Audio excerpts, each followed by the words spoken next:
भीम में कैसे आया 10,000 हाथियों का बल। पांडु पुत्र भीम के बारे में माना जाता है कि उसमें 10,000 हाथियों का बल था, जिसके चलते एक बार तो उसने अकेले ही नर्मदा नदी का प्रवाह रोक दिया था।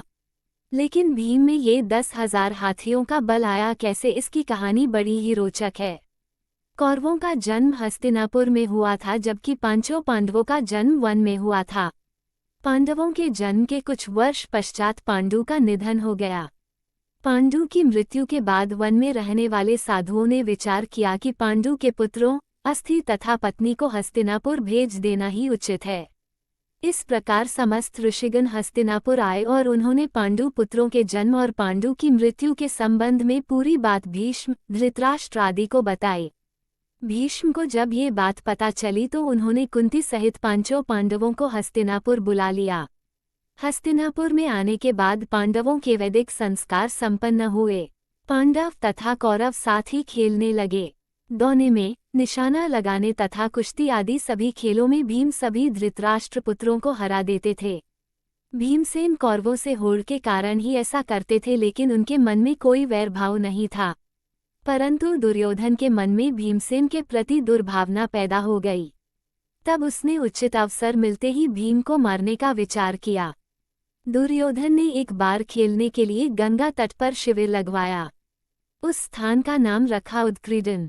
वहां खाने पीने इत्यादि सभी सुविधाएं भी थीं। दुर्योधन ने पांडवों को भी वहां बुलाया। एक दिन मौका पाकर दुर्योधन ने भीम के भोजन में विष मिला दिया।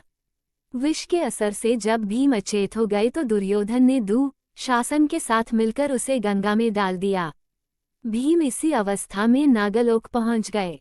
वहां सांपों ने भीम को खूब डंसा, जिसके प्रभाव से विष का असर कम हो गया। जब भीम को होश आया तो वे सर्पों को मारने लगे। सभी सर्प डरकर नागराज वासुकी के पास गए और पूरी बात बताई।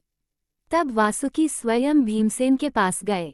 उनके साथ आर्यक नाग ने भीम को पहचान लिया। आर्यक नाग भीम के नाना का नाना था। वह भीम से बड़े प्रेम से मिले। तब आर्यक ने वासुकी से कहा कि भीम को उन कुंडों का रस पीने की आज्ञा दी जाए जिनमें हजारों हाथियों का बल है। वासुकी ने इसकी स्वीकृति दे दी। तब भीम 8 कुंड पीकर एक दिव्य शैया पर सो गए। जब दुर्योधन ने भीम को विष देकर गंगा में फेंक दिया तो उसे बड़ा हर्ष हुआ। शिविर के समाप्त होने पर सभी कौरव व पांडव भीम के बिना ही हस्तिनापुर के लिए रवाना हो गए। पांडवों ने सोचा कि भीम आगे चले गए होंगे। जब सभी हस्तिनापुर पहुंचे तो युधिष्ठिर ने माता कुंती से भीम के बारे में पूछा। तब कुंती ने भीम के न लौटने की बात कही। सारी बात जानकर कुंती व्याकुल हो गई। तब उन्होंने विदुर को बुलाया और भीम को ढूंढने के लिए कहा। तब विदुर ने उन्हें सांत्वना दी और सैनिकों को भीम को ढूंढने के लिए भेजा। उधर नागलोक में भीम 8वें दिन रस पच जाने पर जागे। तब नागों ने भीम को गंगा के बाहर छोड़ दिया। जब भीम सही सलामत हस्तिनापुर पहुंचे तो सभी को बड़ा संतोष हुआ। तब भीम ने माता कुंती व अपने भाइयों के सामने दुर्योधन द्वारा विष देकर गंगा में फेंकने तथा नागलोक में क्या क्या हुआ ये सब बताया। युधिष्ठिर ने भीम से यह बात किसी और को नहीं बताने के